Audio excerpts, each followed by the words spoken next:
विक्की है। सर्दियों के दिन चल रहे थे। मेरे दोस्त नरेन के माता पिता किसी काम से दूसरे शहर जाने वाले थे।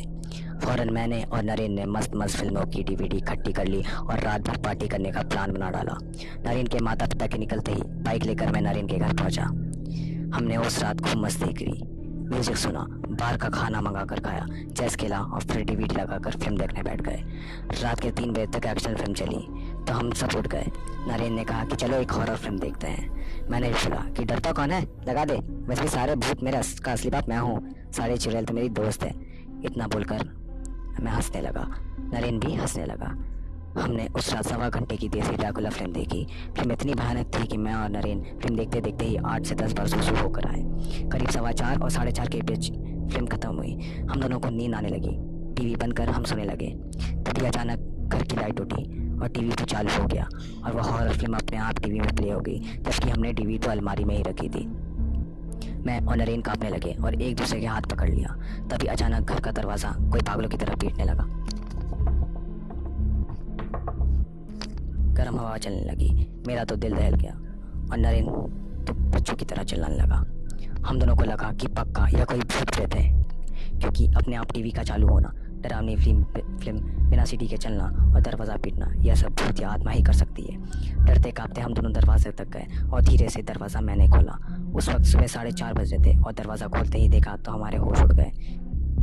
घबराए मत, वहाँ भूत नहीं था पर नरेन के माता पिता थे। मुझे रात में वह देखकर नरेन को जल्लाद जैसे बाप ने नरेन को फाफे जैसे हाथ से चमाट लगा दी।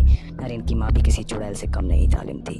उसने भी नरेन के कुछ बाल वहीं नोच डाले और 3-4 छोटे छोटे थप्पड़ नरेन में चढ़ दिए। नरेन के पापा ने मुझे आंखें दिखाते हुए उसी वक्त घर से निकलने का साझा किया। मैंने भी उधर से चप्पल उठा कर फुर्ती लगा मैं भाग लगा दी और बाइक स्टार्ट की और घर से की ओर चल पड़ा। रास्ते में धूप अंधेरा था, कुत्ते रो रहे थे और अजीब डरावना माहौल था।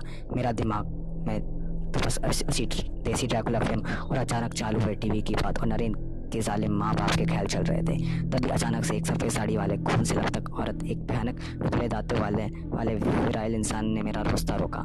मैं तो बाइक से भागने लगा। वहाँ दोनों चिल्लाते हुए मेरे पीछे भागे।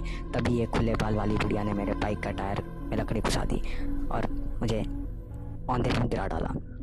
अब मेरे पास कुल 3 लोग थे, एक बूढ़ी डरावनी औरत जिसने मुझे गिराया, दूसरी सफ़ेद साड़ी वाली जवान औरत और वह डरावना विकराल इंसान, और तीनों ने मुझे घेर लिया।